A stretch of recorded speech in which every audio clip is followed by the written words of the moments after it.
Febrero de 1998. El aire de Nueva Esperanza vibraba con el sonido de los tambores y el perfume agridulce del carnaval. En el centro de todo, en una carroza alegórica que parecía un trono flotante, estaba Lía Márquez, de 18 años. La luz de los focos danzaba sobre los cristales de su corona, reflejando el brillo en sus ojos. Su sonrisa no era la de una realeza distante, sino la de una chica que amaba a su ciudad y era amada por ella. Cada saludo suyo era una promesa de un futuro brillante. Un futuro que parecía tan cierto e infinito como el cielo estrellado de arriba. Para los miles que la aplaudían, ella era más que una reina. Era la personificación de la esperanza, la hija pródiga destinada a llevar el nombre de la ciudad al mundo. La noche del baile de gala fue la apoteosis de un sueño. Lía, deslumbrante en su vestido blanco, flotó por el salón, una presencia magnética que atraía todas las miradas. Bailó con su padre, abrazó a su madre y susurró secretos al oído de su hermano, menor Tiago, prometiéndole llevarlo a comer su dulce favorito al día siguiente. Nadie podría imaginar que esos serían los últimos recuerdos que tendrían de ella. Al final de la fiesta, cansada pero radiante, se despidió de sus padres con un beso. La última imagen que el mundo tuvo de Lía Márquez fue la de ella saludando desde la ventana de un sedán oscuro, la corona aún en su cabeza, antes de que el coche doblara la esquina y fuera engullido por la normalidad de la madrugada, un gesto final de rutina antes de que la noche se la llevara para siempre. 20 años pasaron, el carnaval continuó, pero el brillo nunca volvió a ser el mismo. En una mañana gris y neblinosa, el señor Aníbal, un pescador de 70 años cuyas manos conocían cada curva de aquel lago, sintió un peso inusual en su red. La resistencia era obstinada, diferente a la lucha de un pez grande. Con un esfuerzo que hizo que sus viejos músculos protestaran, izó la red hasta el borde de su pequeño barco. Lo que salió a la superficie no era un tesoro, sino un amasijo de lodo, algas y escombros. Sin embargo, algo metálico y deformado brilló tímidamente bajo la débil luz de la mañana. Inicialmente, lo descartó como un trozo más de basura, un resto de la indiferencia humana que frecuentemente contaminaba sus aguas. Estaba a punto de lanzar el objeto de vuelta cuando un detalle llamó su atención. Era un arco de metal oscurecido, con varillas que se erguían como torres en miniatura. Con sus dedos callosos, comenzó a limpiar la suciedad acumulada, revelando la forma inconfundible. Era una corona, no una cualquiera, sino el diseño icónico que había visto en incontables fotografías amarillentas esparcidas por la ciudad, en los periódicos de la época, en el memorial de la plaza. Era la corona de la reina perdida. El corazón del señor Aníbal, que había latido al ritmo lento del lago durante décadas, se aceleró. No estaba sosteniendo basura, estaba sosteniendo el fantasma más famoso de Nueva Esperanza, un secreto que el agua había guardado celosamente durante 2 largas y silenciosas décadas. El descubrimiento, inicialmente un susurro entre los pescadores en el muelle, rápidamente se transformó en un vendaval que barrió Nueva Esperanza. La corona, ahora limpia en una comisaría de policía, parecía un artefacto sagrado. Aunque los cristales eran falsos y la plata de baja calidad, su valor era incalculable. Fue durante la limpieza meticulosa que un perito, con la curiosidad agudizada por uno de los ornamentos que parecía extrañamente pesado, hizo un movimiento de torsión. Con un clic casi imperceptible, el ornamento se abrió, revelando un compartimento hueco. Dentro, perfectamente conservada en una pequeña cápsula de metal, había una tira de película enrollada, un negativo fotográfico, un grito silencioso venido del pasado, listo para ser escuchado. Lo que era solo un objeto de nostalgia se convirtió en la pieza central de una investigación criminal. La teoría de que Lía Márquez simplemente había huido, una narrativa conveniente que permitió a la ciudad seguir adelante, se desmoronó instantáneamente. La corona, encontrada en el fondo lodoso de un lago que en esa época era una obra en construcción remota, era una prueba brutal de que su viaje había terminado allí, a pocos kilómetros del salón de baile donde había sido celebrada. La herida que Nueva Esperanza había intentado cicatrizar durante 20 años fue reabierta de forma violenta. exponiendo la cruda verdad de que la reina no había abandonado su reino, le había sido arrebatado, y la prueba estaba ahora bajo la luz fría y estéril de una sala de evidencias. El comisario jefe, un hombre que era apenas un novato en la fuerza policial en 1998, convocó a una rueda de prensa. Las cámaras de televisión de todo el país se aglomeraron en la pequeña ciudad, transformando el caso archivado en noticia nacional.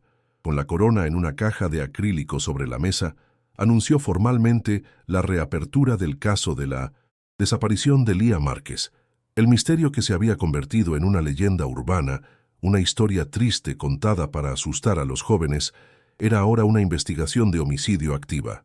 En algún lugar de esa ciudad, alguien que había vivido 2 décadas con un secreto mortal sintió el primer escalofrío de un miedo largamente dormido. La caza por la verdad había, finalmente, comenzado. Para no perderte ningún detalle de esta investigación, suscríbete al canal y comenta desde qué ciudad estás viendo. En la capital, a cientos de kilómetros del polvo y los recuerdos de Nueva Esperanza, Tiago Márquez, 32, vivía una vida forjada en el fuego de la ausencia. Su apartamento era un santuario de casos archivados, las paredes forradas con mapas, recortes de periódicos y los rostros anónimos de otros desaparecidos. Se había convertido en un periodista de investigación de renombre, un sabueso para verdades que la sociedad prefería olvidar. La noticia de la corona encontrada no le llegó como una llamada telefónica, sino como un relámpago en una pantalla de televisión en la esquina de su redacción. El nombre Lía Márquez, pronunciado por un presentador de noticias, atravesó el ruido del ambiente y lo golpeó como un impacto físico, paralizándolo en medio de una frase. El mundo a su alrededor desapareció. Solo existía aquella imagen, la corona de su hermana, rescatada de una tumba acuática. Para Tiago, el nombre de Lía no era un titular. Era el eco de una promesa silenciosa hecha por un niño de 12 años en el funeral simbólico de su hermana. Un funeral sin cuerpo, solo con un ataúd vacío y un dolor infinito. Juró que nunca dejaría que el mundo la olvidara, y más importante, que él mismo encontraría las respuestas, sin importar cuánto tiempo llevara. 20 años habían pesado sobre sus hombros, cada día una mezcla de luto sordo y una furia impotente. Construyó su carrera, su identidad, sobre los cimientos de aquella tragedia. Cada caso que resolvía para otras familias era un ensayo, un entrenamiento para el único caso que realmente importaba. El descubrimiento de la corona no era solo una pista, era una llamada, la resurrección de un propósito que temía que hubiera muerto con el tiempo. La reacción fue instantánea y visceral. Tiago dejó caer el bolígrafo sobre la mesa, el sonido agudo cortando el silencio que se había formado a su alrededor. Sus colegas lo observaron, comprendiendo la magnitud del momento. Su editor se acercó, ofreciendo palabras de cautela y apoyo, pero Tiago apenas las oyó. Sus ojos estaban fijos en la pantalla, su rostro una máscara de incredulidad y determinación feroz. Se levantó, cogió las llaves del coche y la chaqueta, moviéndose con una urgencia que venía de un lugar profundo y dormido. No hubo despedidas, ni solicitudes de permiso. Solo existía la certeza inquebrantable de que su lugar ya no era allí, en esa ciudad de hormigón que lo había protegido del dolor. Su lugar era en Nueva Esperanza, donde la verdad, finalmente, había decidido emerger para respirar. Durante 2 décadas, la esperanza había sido un veneno sutil para Tiago. Cada pista falsa, cada vidente charlatán, cada teoría conspirativa que surgía y moría era una pequeña muerte. Había aprendido a protegerse, a enterrar la esperanza bajo capas de cinismo profesional. Pero ahora, al ver la imagen de aquella corona, una llama peligrosa y frágil se reavivó en su pecho. Era una esperanza diferente, ya no etérea, sino anclada a un objeto físico, tangible. Sentía el miedo de esta nueva vulnerabilidad, el terror de que esta pista, la más prometedora de todas, pudiera llevar a otro callejón sin salida, rompiendo lo que quedaba de su espíritu. Aún así, la abrazó, pues la posibilidad de la verdad era más fuerte que el miedo a la decepción. El viaje de regreso fue un viaje a través del tiempo. Las anchas autopistas de la capital dieron paso a carreteras sinuosas y familiares, flanqueadas por árboles que parecían susurrar el nombre de Lía. Cada curva, cada señal, cada pequeño pueblo por el que pasaba era un detonante para un recuerdo. La recordaba riendo en el asiento del pasajero, cantando desafinadamente con la radio, planeando la carrera de periodismo que inspiraría la suya propia. Y luego, los recuerdos felices daban paso a la oscuridad. El pánico en los ojos de sus padres, las búsquedas infructuosas, el silencio pesado que se instaló en su casa y nunca más se fue. Nueva Esperanza ya no era un hogar, era el epicentro de su dolor, un escenario del crimen que se extendía por toda su infancia. Al llegar, la ciudad parecía al mismo tiempo inmutable e irreconocible. Las fachadas de las tiendas eran las mismas, pero cargaban con el peso de 20 años. No fue a casa de sus padres. Fue directo a la comisaría, un edificio austero que conocía demasiado bien. Su credencial de periodista de la capital, y más poderosamente, su apellido, le abrieron las puertas. Encontró al detective Almeida, un veterano de pelo canoso, que estaba al principio de su carrera en 1998 y que cargaba con el caso de Lía como un fracaso personal. Había un respeto tácito entre los dos hombres, una comprensión compartida de que aquello no era solo una investigación, sino una deuda con el pasado que debía ser saldada. Tiago no estaba allí para observar, estaba allí para participar. En una sala de interrogatorios fría y mal iluminada, el detective Almeida abrió la caja de acrílico. Allí estaba, la corona. Tiago dudó antes de ponerse los guantes de minosis látex. Tocar aquel objeto era como tocar lo último que su hermana había tocado. El metal estaba frío, más pesado de lo que imaginaba, y podía sentir la historia contenida en él, la alegría de la coronación y el terror de lo que vino después. Era un vínculo tangible, un puente sobre el abismo de 20 años que lo separaba de ella. Por un instante, el periodista entrenado dio paso al niño de 12 años, y tuvo que apoyarse en la mesa para contener la oleada de emoción que amenazaba con derribarlo. El foco entonces se centró en la pequeña cápsula y su contenido. Almeida explicó el descubrimiento con una reverencia profesional. Tiago tomó el negativo con unas pinzas, sosteniéndolo contra la luz. Era pequeño, denso de información no revelada. Con la ayuda del equipo de peritaje, digitalizaron y ampliaron la imagen. El proceso fue agónicamente lento, cada segundo estirando la tensión en la sala. La imagen comenzó a formarse en la pantalla del ordenador, granulada, oscura, una escena capturada, bajo la débil luz de los faros de un coche o de un poste de luz solitario.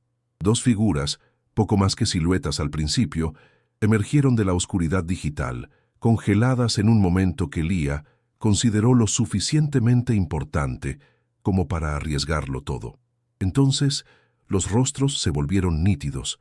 El primero, Tiago lo reconoció al instante, con una oleada de náusea y conmoción. Era Artur Valenza, el filántropo, el pilar de la comunidad, el hombre que lloró en el hombro de su padre, en el funeral simbólico, y que organizaba un evento benéfico en nombre de Lía todos los años. El padrino de su hermana. El cerebro de Tiago se negaba a procesar la información. Era un error, una sombra, un truco de luz. Pero la imagen era innegable. Artur, más joven, pero inconfundible, estaba allí, en medio de la noche, en un lugar que debería ser una obra en construcción desierta, su expresión tensa y sombría. La segunda figura en la foto era igualmente impactante.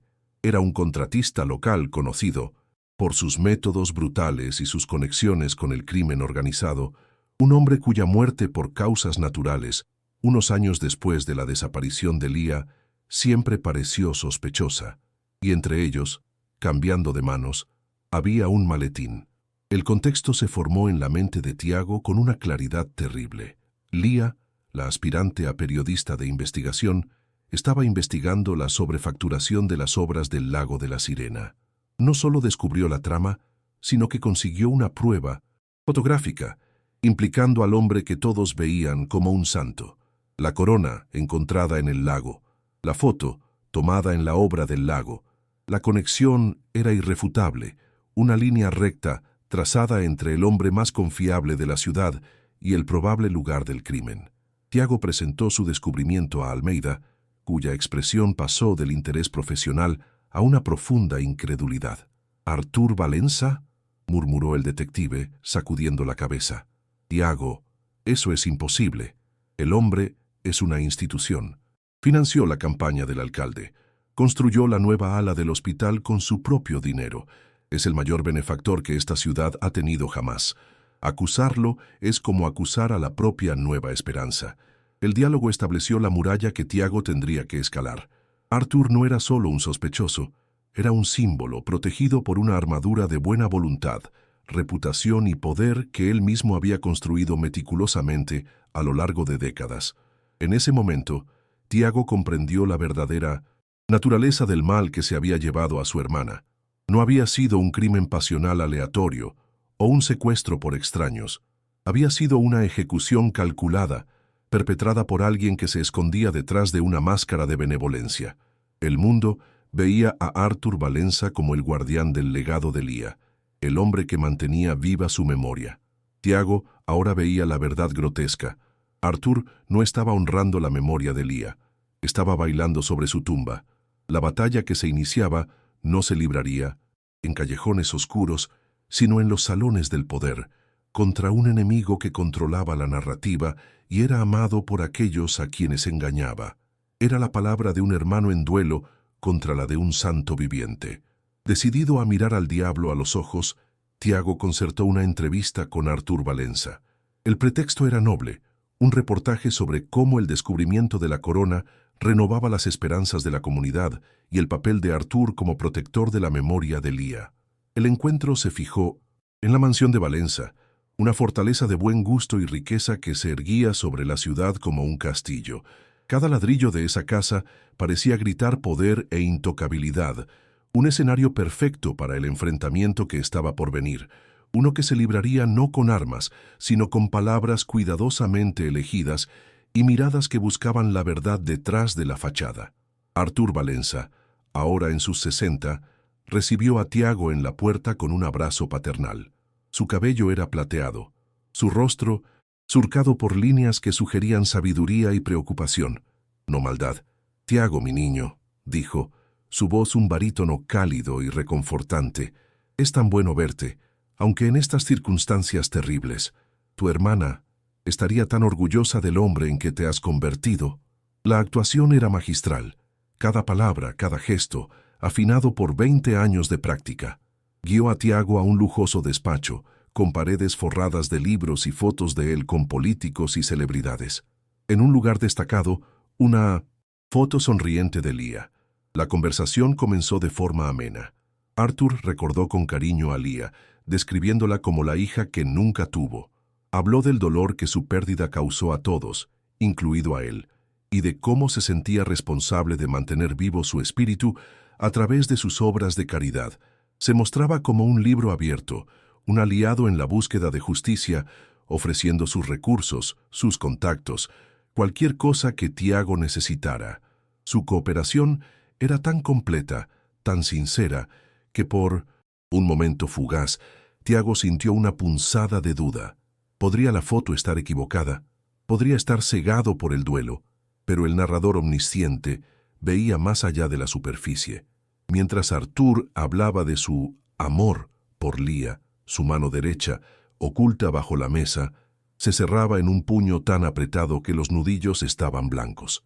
Cuando Tiago mencionó la investigación sobre el lago de la Sirena de forma casual, los ojos de Artur, por una fracción de segundo, perdieron su calidez, volviéndose fríos y calculadores, antes de que la sonrisa afectuosa regresara. El narrador veía el sudor casi imperceptible que se formó en su frente, la manera en que humedeció sus labios antes de responder. Eran las grietas microscópicas en la fachada de un hombre que había pasado 20 años perfeccionando una mentira, un actor experimentado cuyo escenario comenzaba a temblar bajo sus pies. Tiago, entrenado para observar estos detalles, sintió el cambio en la atmósfera. Presionó sutilmente, mencionando el nombre del contratista fallecido. «Ah, sí, un hombre trabajador, pero problemático», respondió Artur, con un asentimiento displicente. Una pequeña parte de un proyecto enorme. Desafortunadamente, personas así van y vienen. La facilidad con la que descartó al hombre de la foto fue lo que más alarmó a Tiago. Era la respuesta de alguien acostumbrado a barrer las inconveniencias bajo la alfombra. Arthur rápidamente redirigió la conversación elogiando la tenacidad de Tiago. Tienes su fuego, la misma pasión por la verdad. Úsala, hijo mío. Encuentra al monstruo que nos quitó a nuestra Lía.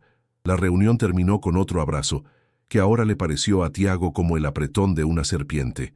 Arthur lo acompañó hasta la puerta, poniendo una mano en su hombro. Cualquier cosa que necesites, Tiago. Mi puerta siempre estará abierta. Las palabras eran de apoyo, pero la mirada en sus ojos contenía una advertencia velada. Al bajar los escalones de mármol de la mansión, Tiago sintió un frío en la espalda que no provenía de la brisa de la noche. No había conseguido una confesión.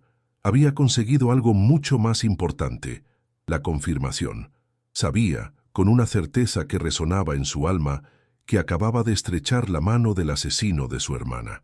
La guerra silenciosa había comenzado. El primer obstáculo de Tiago se materializó no como un muro, sino como una niebla de benevolencia.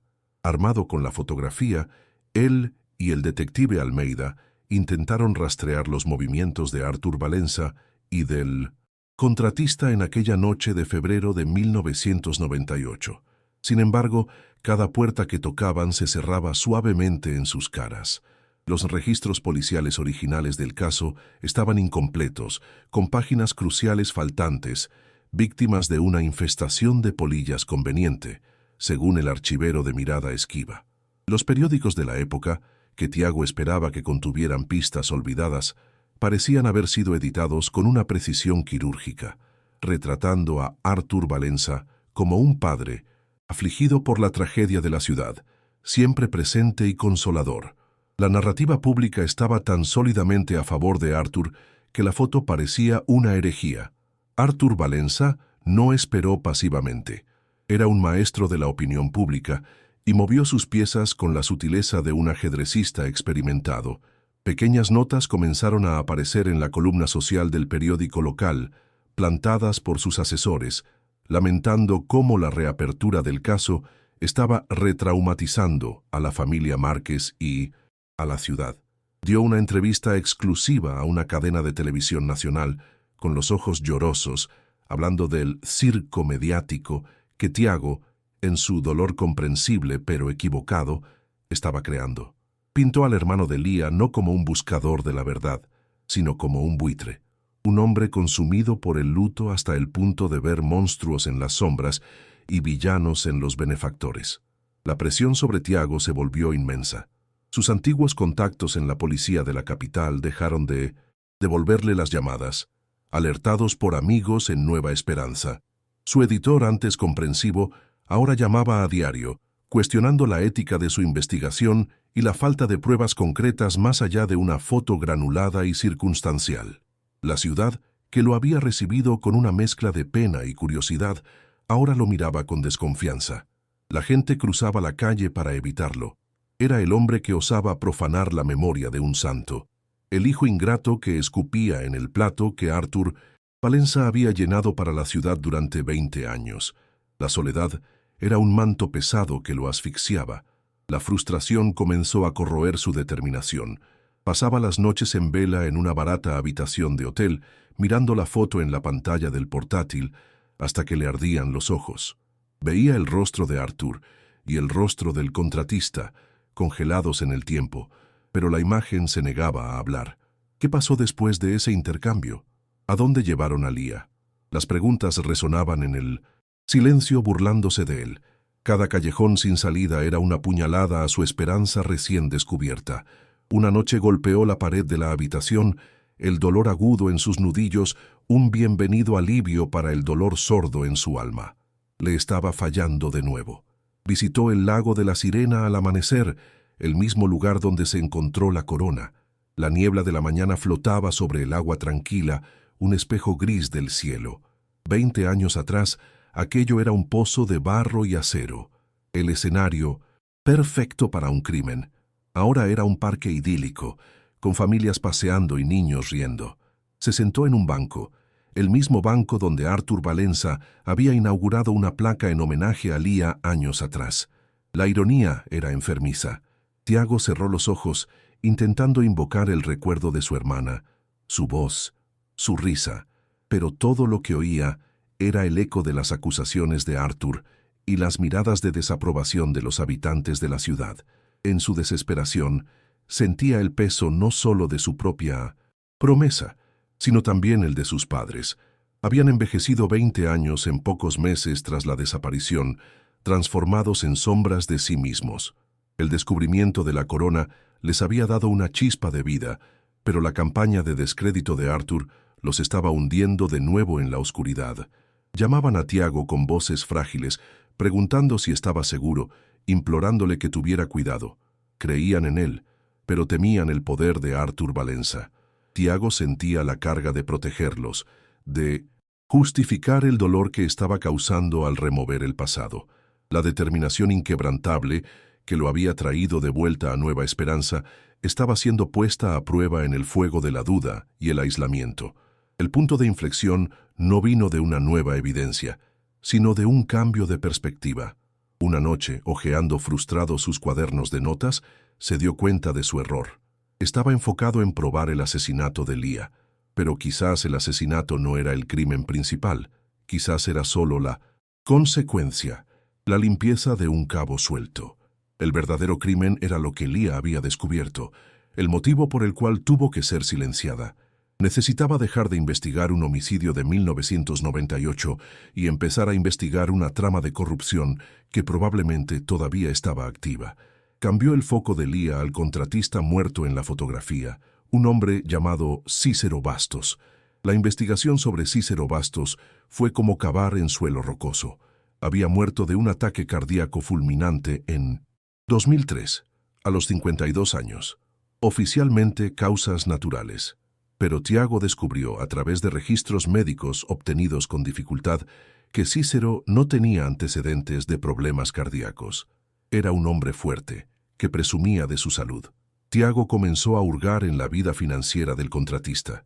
Encontró registros de una empresa de construcción que, a pesar de tener pocos proyectos visibles, movía millones en contratos públicos, especialmente en los años que rodearon la construcción del lago de 1900, La Sirena, y del nuevo sambódromo de la ciudad. La mayoría de esos contratos eran adjudicados por comités presididos, invariablemente, por Arthur Valenza. La telaraña comenzó a revelarse. Tiago descubrió que las obras no solo estaban sobrefacturadas, eran una gigantesca operación de lavado de dinero. Fondos federales destinados al desarrollo de la ciudad eran desviados a través de una red de empresas fantasma, subcontratistas inexistentes y pagos por servicios nunca prestados. Arthur Valenza era el director de orquesta, el centro de la red, usando su imagen de filántropo para conseguir los fondos y su influencia para asegurarse de que nadie investigara de cerca. Cícero Bastos era su ejecutor, el hombre que se ensuciaba las manos, intimidaba a la competencia y garantizaba que los secretos permanecieran enterrados, a veces literalmente. La investigación de Tiago lo llevó a otros fantasmas. Encontró el caso de un concejal de la oposición, un hombre honesto, que cuestionó públicamente los costos de las obras del lago en 1997. Poco tiempo después, el concejal sufrió un grave accidente de coche que lo dejó en silla de ruedas y con la memoria fragmentada. El conductor del otro coche, un empleado de Cícero Bastos, nunca fue acusado, ya que el concejal no podía recordar lo ocurrido. Tiago también encontró la historia de un pequeño empresario local que se negó a vender su terreno para la construcción del sambódromo. Su tienda fue incendiada una semana después, y él, arruinado y asustado, dejó la ciudad con su familia. La muerte de Lía no había sido un acto aislado de pánico, era un patrón. Cualquiera que amenazara la operación de Arthur Valenza era neutralizado, de una forma u otra. Lía, con su inteligencia afilada y su innato sentido de la justicia, no era solo una amenaza, era la mayor amenaza de todas. No era una política que pudiera ser comprada o una empresaria que pudiera ser intimidada. Era el símbolo de la propia ciudad amada y confiable. Si ella hablaba, todos escucharían. Su muerte no fue solo para proteger un secreto, fue para proteger un imperio construido sobre la mentira, un imperio que se extendía mucho más allá de las fronteras de Nueva Esperanza, alcanzando las altas esferas del poder estatal. Cada nuevo descubrimiento ponía a Tiago en mayor peligro. Comenzó a notar coches sin matrícula, estacionados en su calle a altas horas de la noche. Su habitación de hotel fue registrada una vez, una invasión sutil que no se llevó nada, pero dejó un mensaje claro: te estamos observando. Ya no podía confiar en la policía local, pues no sabía quién estaba en la nómina de Valenza. Se convirtió en un fantasma en su propia ciudad, moviéndose con cautela, reuniéndose con fuentes en lugares abandonados, viviendo de café y adrenalina. La casa se había vuelto mutua. Mientras él cazaba la verdad, las sombras de Artur lo cazaban a él. La clave para romper el silencio seguía siendo Cícero Bastos. Si él era el ejecutor, debía haber alguien en su vida que supiera algo, que viera algo. Tiago se sumergió en la vida personal del contratista. Entrevistó a exempleados, vecinos, parientes lejanos. Todos lo describían como un hombre cerrado, leal a Artur Valenza, pero también como un bebedor con un temperamento volátil, especialmente en los años que siguieron a la desaparición de Lía. Un antiguo capataz de obras, ahora un viejo arrepentido, mencionó casualmente el nombre que lo cambiaría todo. Solo se ablandaba cuando estaba con Elena. La secretaria. Era más que secretaria, si me entiendes. Elena. El nombre no constaba en ningún registro oficial de la empresa de Cícero. Tiago se dio cuenta de que debía ser una empleada fantasma, pagada en efectivo, mantenida fuera de los libros. El capataz dijo que fue despedida sin explicación alguna poco después del carnaval de 1998 y que nadie volvió a verla. La búsqueda de Elena comenzó. Fue un trabajo meticuloso. La caza de una aguja en un pajar de 20 años. Tiago cruzó registros de nacimiento, matrimonio, antiguas guías telefónicas, buscando a cualquier mujer llamada Elena que pudiera haber tenido una conexión con Cícero. Pasó semanas siguiendo pistas frías, sintiendo que la frustración regresaba con toda su fuerza. Finalmente, un golpe de suerte o quizás de justicia poética. En una caja de pertenencias antiguas de Cícero, que su viuda a regañadientes permitió que Tiago examinara, encontró una vieja postal de un pequeño pueblo costero a 200 kilómetros de distancia. El mensaje era banal, pero la firma era una H con un pequeño corazón dibujado al lado. Era una apuesta, una posibilidad entre 1.000.000, pero era todo lo que tenía. Tiago condujo hasta el pueblo, un lugar tranquilo donde la gente iba a desaparecer. Pasó 2 días mostrando una foto antigua de Cícero, preguntando por una mujer que pudiera haberlo conocido. Nadie la reconoció. Cuando estaba a punto de rendirse, se sentó en un pequeño café frente al mar. Le mostró la foto a la camarera, una mujer de mediana edad con ojos cansados.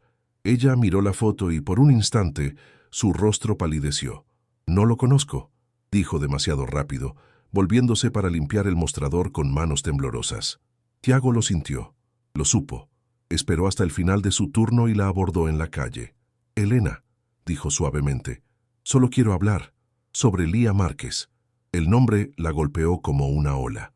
Las lágrimas que había contenido durante 20 años finalmente brotaron y se derrumbó, no en la calle, sino en un sollozo de miedo y culpa que parecía no tener fin. La conversación tuvo lugar en su pequeña y humilde casa. Elena, que ahora usaba otro nombre, era una sombra de la mujer que debió haber sido. El miedo la había consumido, transformándola en una prisionera de su propio pasado. Aterrorizada, inicialmente lo negó todo. Dijo que era un error, que no conocía a Cícero, que no sabía nada. Temía por su vida, convencida de que Artur Valenza era un demonio omnipresente que la encontraría y la silenciaría, como había hecho con los demás. Había vivido 2 décadas mirando por encima del hombro, sobresaltándose con cada ruido inesperado, un tormento autoimpuesto que era su penitencia. Tiago no la presionó, no la amenazó. En cambio, habló de Lía.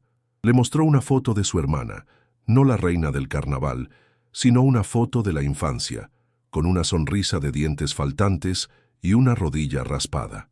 Habló sobre su sueño de ser periodista, sobre su pasión por exponer la injusticia, sobre el dolor de su familia. No apeló al miedo de Elena, sino a su humanidad, a la pequeña chispa de decencia que esperaba que aún existiera bajo las capas de terror.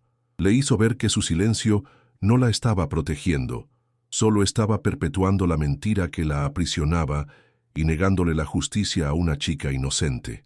Lenta, dolorosamente, la presa de miedo de Elena comenzó a resquebrajarse. Contó que amaba a Cícero, pero que también le temía. Dijo que la noche de la desaparición de Lía, él llegó a casa tarde cubierto de barro y oliendo a alcohol. Estaba pálido, aterrorizado. La hizo jurar secreto, y en una noche de borrachera y culpa semanas después, él confesó. No dio detalles sobre la muerte, solo que hubo un accidente en la obra del lago, que Artur Valenza estaba allí, y que él, Cícero, lo había ayudado a solucionar el problema. La confesión fue fragmentada, empapada de pavor, pero inequívoca en su esencia. La parte más crucial de la confesión de Cícero, sin embargo, no fue sobre la muerte, sino sobre lo que vino después. Le dijo a Elena que necesitaban un lugar donde nadie pensaría en buscar jamás, un lugar que sería sellado para siempre. Confesó haber ayudado a Artur a deshacerse del cuerpo de Lía.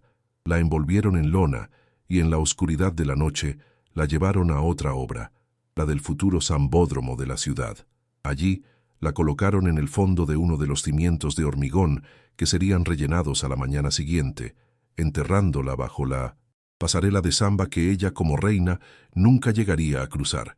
La revelación fue tan monstruosa que Tiago sintió que le faltaba el aire. Luego vino la prueba. Elena, temblando, fue a un viejo armario y sacó una caja de zapatos polvorienta. «No sé por qué guardé esto», susurró. «Creo que era mi seguro de vida o mi sentencia de muerte». Dentro de la caja, envuelto en un paño de seda, había un libro de contabilidad de tapa dura. Era la contabilidad paralela de Cícero, un registro meticuloso de cada pago ilegal, cada soborno, cada acto de extorsión. Lo había guardado durante 20 años, un talismán aterrador de un pasado que se negaba a morir. Tiago abrió el libro con manos temblorosas, el olor a moho y secretos llenando el aire. Allí estaba. En la página fechada el 28 de febrero de 1998, 5 días después de la desaparición de Lía, había una anotación. La caligrafía de Cícero era firme y clara. Junto al nombre de una empresa fantasma vinculada a Artur Valenza, estaba la descripción del servicio, limpieza final, proyecto Lago, y al lado una cantidad astronómica, suficiente para comprar el silencio de un hombre para el resto de su vida. No era una confesión firmada, pero era algo casi igual de bueno.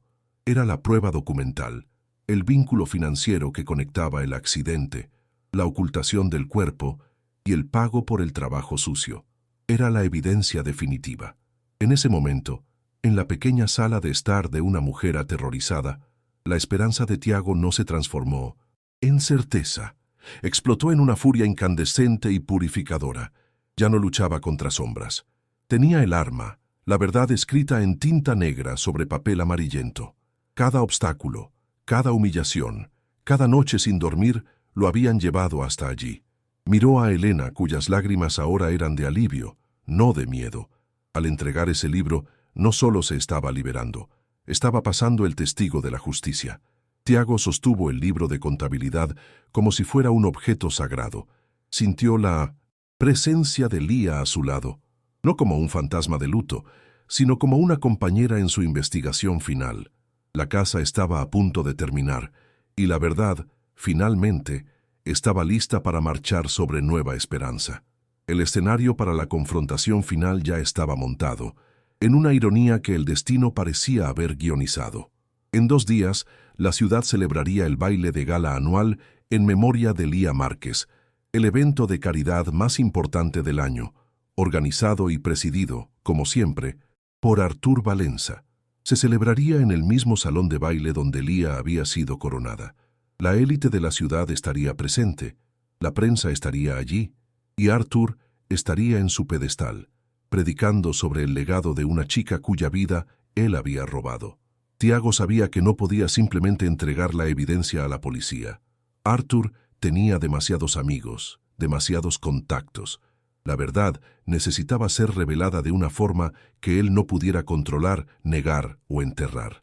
Necesitaba ser un espectáculo público, una ejecución de su reputación antes de la ejecución de su libertad. El salón de baile del Country Club de Nueva Esperanza brillaba con una opulencia hipócrita. Lámparas de araña de cristal derramaban una luz dorada sobre la élite de la ciudad, hombres en esmokines impecables y mujeres en vestidos de seda, todos reunidos para celebrar la memoria de la chica que uno de ellos había asesinado. En el escenario, bajo una pancarta que exhibía el rostro sonriente de Lía Márquez, estaba Arthur Valenza. Era la personificación de la gracia y la filantropía, el anfitrión perfecto, el guardián de un legado que él mismo había profanado. Su discurso era una obra maestra de engaño, su voz embargada en la medida justa al recordar la luz que Lía había traído a la vida de todos, una luz que él prometía mantener encendida a través de sus obras de caridad. El público, encantado, pendía de cada una de sus palabras. Mientras Arthur se bañaba en los aplausos, Tiago Márquez entró en el salón. No entró con estruendo, sino con una calma gélida que era más perturbadora que cualquier grito. Se movió entre las mesas, un espectro de propósito en medio de la celebración vacía. Sus ojos nunca dejaron al hombre en el escenario. No veía al filántropo que todos aplaudían. Veía al monstruo que atormentaba sus pesadillas de infancia, el arquitecto de la ruina de su familia. En su bolsillo, un pendrive contenía las imágenes que harían pedazos esa farsa. Se había puesto de acuerdo con un joven técnico de sonido, un chico cuya familia había sido ayudada por la Fundación Reina de la Verdad, que le debía un favor. Un clic era todo lo que se necesitaría para transformar el memorial en un tribunal. Arthur estaba en la cúspide de su discurso, hablando sobre la importancia de la verdad y la justicia, las palabras escurriéndose de sus labios como veneno dulce. Fue en ese momento que Tiago subió los escalones laterales del escenario. Un silencio confuso cayó sobre el salón mientras caminaba firmemente hacia el podio. Arthur se giró, su sonrisa benevolente congelándose en una máscara de sorpresa irritada. «Tiago, muchacho, qué sorpresa», dijo al micrófono, tratando de mantener el control. Tiago tomó el segundo micrófono del atril. «Buenas noches a todos». Su voz sonó clara y firme a través de los altavoces. «Estoy aquí para hablar sobre el verdadero legado de Lía Márquez, el legado de una periodista de investigación». Un murmullo recorrió a la multitud. Con un gesto de cabeza al técnico de sonido, la pancarta con el rostro de Lía fue reemplazada por otra imagen en la pantalla gigante detrás del escenario. Era la fotografía granulada del negativo. El silencio se transformó en un jadeo colectivo. Allí estaban, inconfundibles, un Arthur Valenza más joven y el contratista Cícero Bastos, en medio de la oscuridad de una obra en construcción, un maletín cambiando de manos. «Esta foto fue tomada por Lía», declaró Tiago. «Fue lo último que hizo, la prueba que guardó en 1900, su propia corona». Arthur tartamudeó intentando llamar a los guardias de seguridad, calificando aquello de calumnia, de montaje grotesco. Pero sus ojos estaban fijos en la imagen de su pecado original, expuesta para que todo su mundo la viera. «Pero eso no es todo», continuó Tiago, su voz cortando el caos creciente. Una segunda imagen apareció en la pantalla. Una página escaneada del libro de contabilidad de Cícero Bastos. Tiago usó un puntero láser para rodear la anotación. Limpieza. Final. Proyecto Lago. Este es el pago que Arthur Valenza le hizo a Cícero Bastos 5 días después de la desaparición de mi hermana, explicó. Cada palabra, un clavo en el ataúd de la reputación de Arthur. El pago para deshacerse del cuerpo de una chica de 18 años que descubrió que el gran benefactor de Nueva Esperanza era solo un ladrón. La fachada de Arthur Valenza no se agrietó, se desintegró. Con el rostro contorsionado por la ira y el pánico, ya no era un pilar de la comunidad, sino un animal acorralado bajo los focos. El colapso fue total e inmediato, acorralado por las evidencias, por la tecnología que exponía sus secretos de 20 años y por las miradas de cientos de personas que ahora lo veían como un monstruo, Artur Valenza se derrumbó. Pero no fue con remordimiento, fue con una furia enfermiza, un grito de arrogancia herida. «No me dio otra opción», rugió al micrófono, su voz distorsionada por la rabia. «Esa chica tonta y obstinada. Yo la amaba. Le di todo, la corona, el patrocinio, un futuro. ¿Y cómo me lo pagó? Espiando, husmeando en mis negocios, amenazando con destruir todo lo que yo había construido». El salón estaba en un silencio sobrecogedor, presenciando la confesión que nunca esperaron escuchar. En su mente retorcida, Artur seguía siendo la víctima. Describió la confrontación de aquella noche de 1998, en la lodosa obra en construcción. Contó cómo la enfrentó, implorándole que le entregara el negativo, que eligiera la lealtad. La pintó como la agresora, la destructora de mundos. Recordaba su negativa, la determinación en sus ojos, la misma determinación que antes admiraba y ahora odiaba. La confesión reveló la profundidad de su narcisismo. No veía a una joven valiente luchando por la justicia, sino a una posesión rebelde que se negaba a obedecer. El amor que profesaba por ella era en realidad un deseo de control, un afecto posesivo que se transformó en odio mortal cuando fue desafiado. «Discutimos», continuó, la voz subiendo a un tono agudo y febril. «Yo solo quería asustarla, hacerle entender. La empujé, solo un empujón». Hizo un gesto con las manos, como si minimizara el acto que selló el destino de Lía. Era tan dramática. Tropezó, cayó hacia atrás. Su voz falló por un momento, no por tristeza, sino por el recuerdo del inconveniente. Se golpeó la cabeza con una viga de acero que estaba en el suelo. Un ruido sordo. Y eso fue todo. No se levantó más. La descripción fue fría, clínica, desprovista de cualquier emoción humana, como si estuviera describiendo la caída de un objeto inanimado y no la muerte de una persona que afirmaba amar. El pánico, confesó, fue lo que vino después. Pánico no por la vida perdida, sino por su propia exposición. Miró la corona en la cabeza de ella, un símbolo brillante de su problema, y la arrancó, lanzándola con rabia a la oscuridad de lo que se convertiría en el lago. Entonces hizo la llamada. Cícero sabía qué hacer. Era bueno limpiando el desastre. La frialdad con la que habló sobre la ocultación del cuerpo fue quizás la parte más escalofriante de su confesión. Describió el plan de usar la obra del Sambódromo, un lugar de celebración futura, como una tumba de hormigón. La idea era brillante en su perversidad, asegurando que Lía Márquez desapareciera para siempre bajo los pies de los juerguistas. «Ella me obligó a hacerlo», gritó, su voz resonando en el silencioso salón, el rostro rojo, los ojos desorbitados. «Eligió la verdad, en lugar de la lealtad a mí, el hombre que la hizo reina. Esta era su verdad, la lógica final de un tirano. En su visión del mundo, la verdad era una traición, y la lealtad era la sumisión ciega a su poder. No confesaba un crimen, se quejaba de una insubordinación. Se reveló no solo como un asesino, sino como un alma tan vacía y corrupta que era incapaz de comprender el concepto de lo correcto y lo incorrecto, viendo el mundo solo a través de las lentes de su propio egoísmo monstruoso. Tiago permaneció inmóvil durante el torrente de palabras venenosas.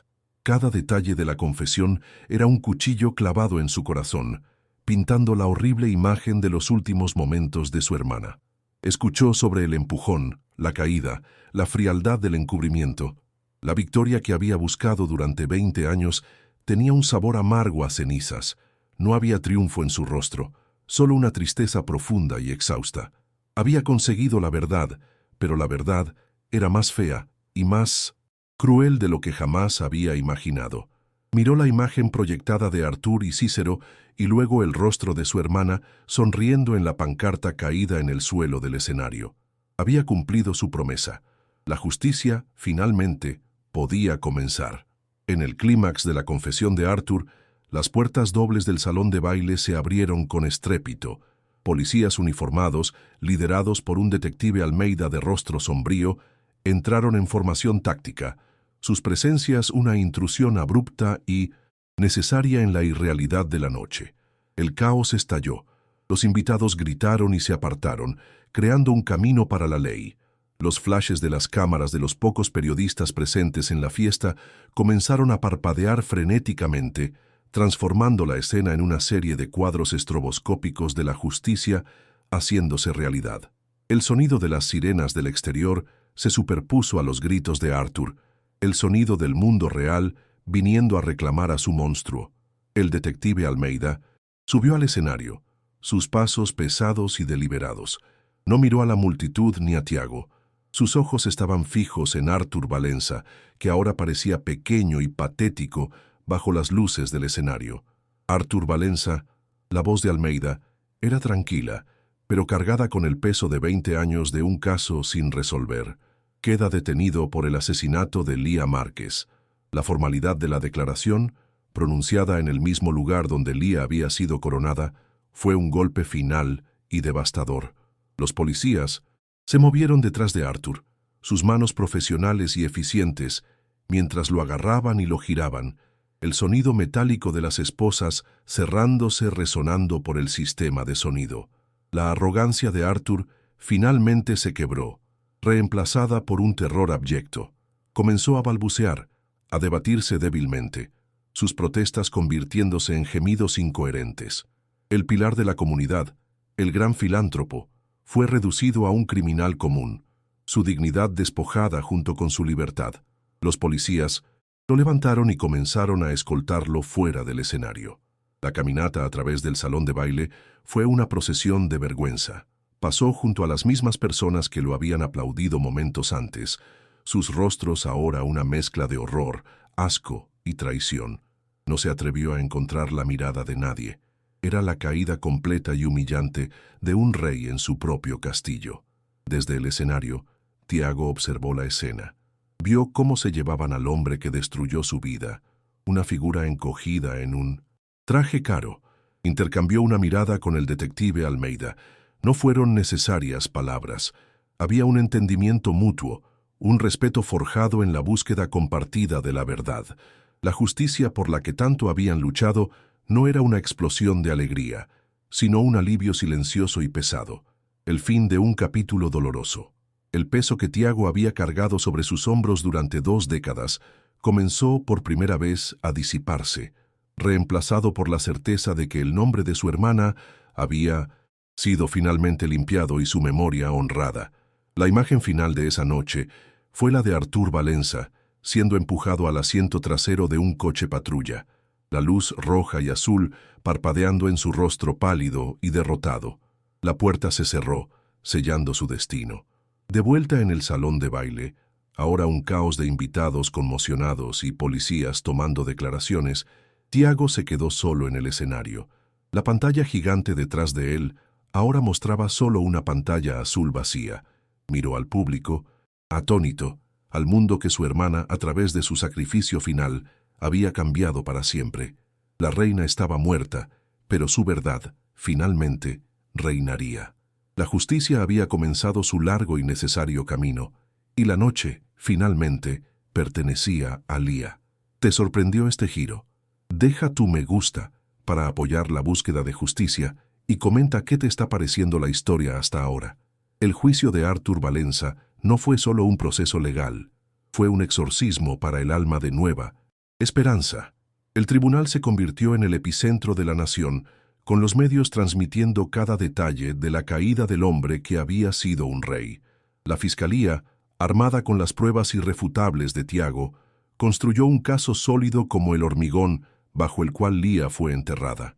La fotografía, el libro de contabilidad, la confesión pública grabada por docenas de teléfonos móviles en el baile de gala, cada pieza de evidencia era un eslabón en la cadena que sellaría el destino de Arthur. Él, por su parte, se sentó en el banquillo de los acusados no con remordimiento, sino con una petulancia fría, su defensa intentando patéticamente pintar su confesión como un delirio inducido por el estrés, una narrativa que nadie en el jurado creyó. El momento más impactante del juicio fue el testimonio de Tiago. En el estrado no habló como un periodista exponiendo un caso, sino como un hermano que finalmente tenía la oportunidad de hablar por su hermana. Narró la historia de Lía, no la de la reina, sino la de la chica curiosa y valiente que usaba su popularidad para investigar las injusticias que veía. Describió los 20 años de incertidumbre, el dolor silencioso de sus padres, la promesa que lo guió. Su voz no vaciló, pero cada palabra llevaba el peso de 2 décadas de duelo. Miró directamente a Arthur, y sin odio, pero con una claridad cortante, declaró que el verdadero legado de Lía no era una corona, sino la verdad que Arthur intentó enterrar con ella. El silencio en el tribunal era sepulcral, roto solo por los sollozos contenidos de sus padres en la primera fila. Helena, la exsecretaria, también testificó. Llevada al tribunal bajo protección policial, era la personificación del miedo que Arthur Valenza imponía. Sin embargo, en el estrado su voz, inicialmente un susurro tembloroso, encontró fuerza. Describió la confesión borracha de Cícero, el terror que la mantuvo en silencio durante 20 años y el peso de la culpa que cargó. Su testimonio dio un rostro humano a la red de corrupción de Arthur, mostrando que Lía no fue la única víctima. Innumerables vidas fueron destruidas o distorsionadas por su codicia y crueldad. Al final, miró a los padres de Lía y pidió perdón, no por un crimen que cometió, sino por el silencio que la convirtió en cómplice. Fue un acto de valentía que selló la condena moral de Arthur incluso antes que la legal. La defensa de Arthur se desmoronó bajo el peso de la verdad. Sus caros abogados no lograron crear una narrativa plausible para refutar las abrumadoras evidencias. Cuando el propio Arthur fue llamado a declarar, su arrogancia fue su ruina. Se aferró a su historia de que Lía lo había obligado a actuar, pintándose a sí mismo como una víctima de su terquedad. Su total falta de remordimiento, su incapacidad para expresar compasión alguna por la chica que asesinó, conmocionó al jurado y al país. No se estaba defendiendo, estaba revelando la profundidad de su depravación al mundo, asegurándose de que no habría simpatía, ni duda, ni misericordia en su destino. El veredicto fue rápido, culpable, de todos los cargos: homicidio, ocultación de cadáver, corrupción, asociación ilícita. Cuando se leyó la sentencia, el juez, un hombre conocido por su severidad, se dirigió directamente a Arthur. Habló no solo de la ley, sino de la traición monumental que Arthur cometió contra la ciudad que lo idolatraba y contra la joven que confiaba en él. «Usted no solo quitó una vida», dijo el juez, su voz resonando en el tribunal. «Usted robó la inocencia de toda una comunidad. Que sus días restantes los pase en la oscuridad, reflexionando sobre la luz que extinguió». La sentencia fue la más dura posible: cadena perpetua, sin posibilidad de libertad condicional. La justicia, por fin, había sido clara y severa. Después del veredicto, la familia Márquez no celebró. Fuera del tribunal, rodeados por una multitud de simpatizantes y reporteros, se abrazaron. Fue un abrazo no de triunfo, sino de agotamiento y profundo alivio. El fin del viaje legal significaba el comienzo de otro, el viaje del verdadero duelo, finalmente liberados de la carga de la incertidumbre. Para los padres de Lía, la condena de Arthur no les devolvía a su hija, pero les daba permiso para llorar por su muerte, en lugar de solo por su desaparición. Tiago, de pie junto a ellos, sintió un silencio instalarse en su mente por primera vez en 20 años. La promesa estaba cumplida, la guerra había terminado. Uno de los actos más sombríos y necesarios de la resolución fue la exhumación de los restos de Lía. El Sambódromo, un lugar de alegría y celebración, fue cerrado y se convirtió en un escenario del crimen. Bajo la mirada silenciosa de la ciudad, los peritos forenses perforaron el hormigón de la pasarela. La operación se llevó a cabo con la máxima dignidad y respeto. Cuando los restos fueron finalmente encontrados, envueltos en la lona que Cícero Bastos había usado, un suspiro colectivo de dolor y alivio recorrió a la multitud que se había reunido a una distancia respetuosa. La verdad abstracta del tribunal ahora tenía una realidad física, tangible y desoladora. Lía Márquez estaba, finalmente, volviendo a casa. El funeral de Lía Márquez Fue el evento que Nueva Esperanza necesitaba para comenzar a sanar. 20 años después de su desaparición, toda la ciudad se detuvo para despedirse. La procesión fúnebre pasó lentamente por las calles donde había desfilado como reina. La gente salió de sus casas, no para celebrar, sino para rendir homenaje y pedir un perdón silencioso por haber creído durante tanto tiempo en la mentira. En lugar de confeti, pétalos de flores blancas llovieron sobre el coche fúnebre. Fue un funeral no solo para una chica, sino para una era de inocencia perdida y para la verdad que había estado enterrada durante tanto tiempo. En una ceremonia privada, solo para familiares y amigos cercanos, Lía fue enterrada en el cementerio de la ciudad, en una colina con vistas al lago. El ataúd blanco fue bajado a la tierra bajo un cielo azul claro. Tiago se acercó a la tumba y en un gesto simbólico colocó la corona de su hermana, ahora restaurada y pulida, sobre la lápida de mármol recién colocada. «Descansa ahora, mi reina», susurró. «Tu trabajo está hecho». Era un cierre, un punto final a una frase que había quedado abierta durante 2 décadas. Allí, en ese momento de paz y dolor, la familia Márquez finalmente comenzó a encontrar un camino para seguir adelante, no olvidando, sino aprendiendo a vivir con la memoria sagrada de Lía. Para los padres de Lía, el proceso de curación fue lento y profundo. La casa, que durante 20 años había sido un mausoleo de esperanza suspendida, gradualmente volvió a la vida. Comenzaron a hablar de Lía en tiempo pasado, compartiendo recuerdos felices sin la sombra de la pregunta «¿Qué pasó?».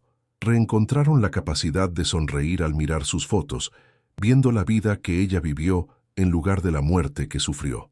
La verdad, aunque brutal, los liberó de la prisión, de la incertidumbre, permitiendo que el duelo siguiera su curso natural y que la paz, frágil pero real, encontrara un lugar en sus corazones cansados. Tiago, por su parte, tuvo que aprender a vivir sin la obsesión que lo había definido. Regresó a su apartamento en la capital y en un ritual catártico desmontó la pared de investigaciones, archivó los recortes, guardó las fotos y borró los diagramas. Ese espacio, antes un memorial a la incertidumbre de Lía, ahora era solo una habitación vacía, esperando un nuevo propósito. No abandonó el periodismo de investigación, pero su motivación cambió. Ya no era impulsado por la rabia y el dolor personal, sino por un renovado sentido del deber, un deseo de dar voz a otras familias que, como la suya, esperaban respuestas en la oscuridad. Pasaron 5 años y la transformación de Nueva Esperanza fue profunda. La caída de Artur Valenza desencadenó una investigación en cascada que desmanteló toda su red de corrupción, llevando a la cárcel a políticos y empresarios. La ciudad, forzada a confrontar la podredumbre bajo su superficie dorada, emergió más fuerte y más transparente. Una nueva generación de líderes comunitarios, inspirada por la valentía de Lía, asumió el poder, comprometida con la honestidad y la responsabilidad. La tragedia, como un incendio forestal, devastó el terreno antiguo, pero permitió que algo nuevo y más saludable creciera en su lugar. El primer y más duradero cambio fue la Ley Lía Márquez, aprobada a nivel estatal. La nueva legislación exigía total transparencia y auditorías independientes para todas las obras públicas, haciendo que tramas de sobrefacturación y desvío de fondos, como la de Artur, fueran exponencialmente más difíciles de ejecutar. El nombre de Lía, que un día fue sinónimo de un misterio doloroso, se convirtió en un símbolo de fiscalización e integridad gubernamental. Su lucha final, la de exponer la corrupción, continuaba protegiendo a los ciudadanos mucho después de su muerte, un testamento de que la verdad, una vez revelada, tiene un poder duradero. Liderada por Tiago y financiada por una ola de donaciones de todo el país, la familia Márquez creó la Fundación Reina de la Verdad. La organización sin fines de lucro se dedicaba a una misión singular: proporcionar becas y apoyo financiero a jóvenes periodistas de investigación en pequeñas ciudades, aquellos que, como Lía, tenían el coraje de cuestionar el poder local, pero a menudo carecían de recursos. La fundación garantizaba que otras Lías tuvieran la oportunidad de contar sus historias y exponer sus verdades, transformando la tragedia personal de Tiago en una fuerza positiva para la democracia y la justicia en todo el país. El Sambódromo, el lugar de la profanación, no fue demolido. En una decisión de la comunidad, fue transformado. La pasarela de hormigón fue cubierta con césped y árboles, convirtiéndose en el corazón de un sereno jardín público y memorial. Donde antes había el ruido ensordecedor del carnaval, ahora había el sonido del viento en las hojas y la risa de los niños. En el centro del jardín se erigió una estatua de bronce de Lía, no llevando su corona, sino sosteniendo un cuaderno y un bolígrafo, representando su verdadera pasión. El lugar de su entierro secreto se convirtió en un lugar de paz, reflexión y memoria, un símbolo poderoso de la resiliencia de la vida sobre la muerte. La icónica corona de plata y cristales encontró su lugar final. No fue devuelta a la familia, ni guardada en una caja de evidencias. Fue colocada en una exposición permanente en el Museo de la Ciudad de Nueva Esperanza, expuesta en una vitrina de cristal iluminada junto a una copia del negativo que escondió. La corona dejó de ser un adorno de carnaval. Se convirtió en una reliquia, un símbolo de la valentía de una joven que usó la única arma que tenía, su inteligencia, para luchar contra un imperio. Los niños en edad escolar ahora visitaban el museo y aprendían la historia, no de una reina de belleza, sino de una heroína de la verdad. Tiago Márquez nunca dejó atrás a Nueva Esperanza. Aunque mantenía su trabajo en la capital, regresaba con frecuencia para supervisar la fundación. En una tarde soleada de primavera, estaba sentado en un banco en el jardín memorial, observando a una joven becaria de la fundación entrevistar al nuevo alcalde. Vio en los ojos de la chica el mismo fuego, la misma curiosidad incansable que su hermana poseía. Una sonrisa genuina, libre de la sombra del pasado, se formó en su rostro. Había encontrado su paz no olvidando, sino asegurándose de que el espíritu de Lía continuara vivo en el trabajo de otros.